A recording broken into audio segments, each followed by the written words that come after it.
இயேசுவின் நாமத்தினாலே இந்த மதிய வேளையிலே உங்களை அன்போடு கூட வாழ்த்துகிறேன்.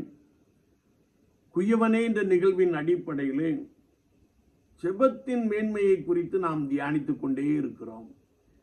இன்றைக்கும் சங்கீதம் 119, 145 நாம் வாசிக்கின்ற பொழுது, என் முழு இருதயத்தோடும் கூப்பிட்டேன், கர்த்தாவே என் ஜெபத்தை கேளும் என்று சொல்லுகிற ஒரு வார்த்தையை நாம் வாசிக்க முடியும்.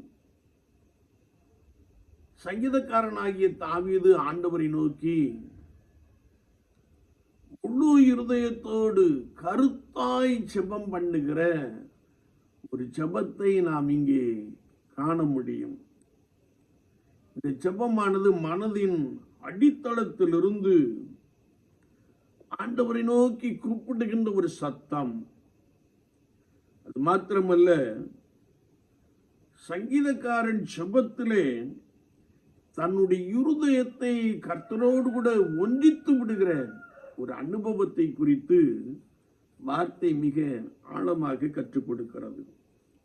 தன்னுடைய நெருக்கத்தின் மத்தியிலே, தன்னுடைய தேவையின் மத்தியிலே ஆண்டவருடைய உதவியை ஜெபத்தின் மூலமாக சங்கீதக்காரன் நாடுகின்ற ஒரு அனுபவத்தை நாம் பார்க்க முடியும்.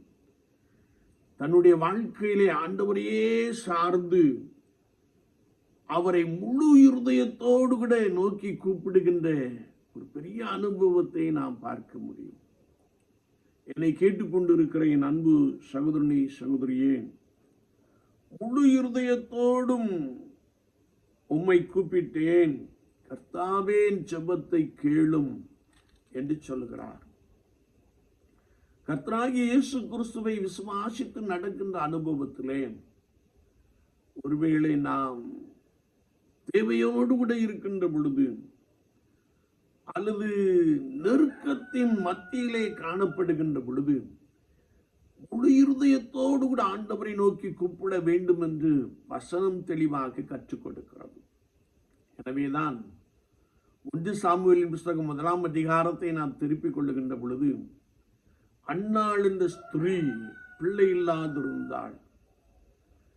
அவளுடைய சகோதரி அவளை நிந்தித்துக் கொண்டே இருந்தாள், துக்கப்படும்படியாய் பேசிக்கொண்டே இருப்பாள்.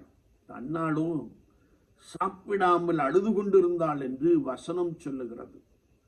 அப்படி அவள் சாப்பிடாமல் அழுது கொண்டிருந்த பொழுது, வருடதோறும் சொல்லுகின்ற இந்த சீலோவா ஆலயத்திற்கு அவர்கள் செல்லுவது வழக்கம்.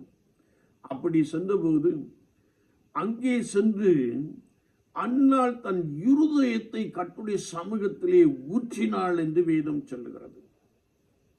தனக்குண்டான பாரங்கள், தனக்குண்டான கிளேசங்கள், தனக்குண்டான சஞ்சலங்கள், தவிப்புகள், ஆண்டவரே எனக்கு ஒரு அற்புதம் செய்யும், எனக்கு ஒரு குழந்தையை தாரும் என்று சொல்லி, அந்த குழந்தையை நான் உமக்கென்று வளர்த்திடுவேன் என்று சொல்லி, நீர் எனக்கு ஒரு ஆண் குழந்தையை தாரும் என்று சொல்லி பொருத்தனையோடு கூட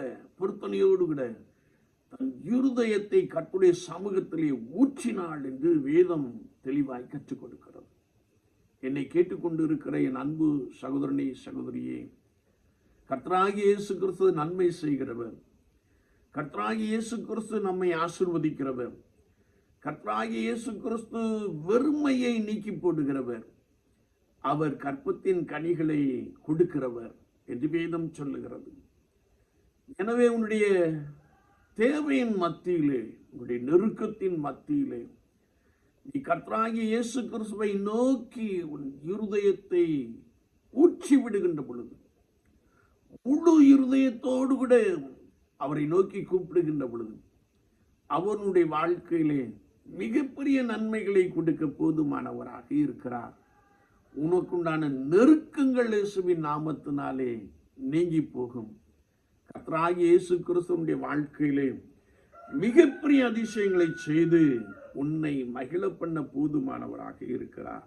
எனவேதான் சங்கீதக்காரன் சொல்லுகிறார், என் முழு இருதயத்தோடும் கூப்பிட்டேன், கர்த்தாவே என் ஜெபத்தை கேளும். வேதம் சொல்லுகிறது, நானும் நீங்களும் ஆராதிக்கின்ற கர்த்தராகிய இயேசு கிறிஸ்து விண்ணப்பத்தை கேட்கிறவர். எனவே நீங்கள் ஆண்டவரை நோக்கி கூப்பிடுங்கள்.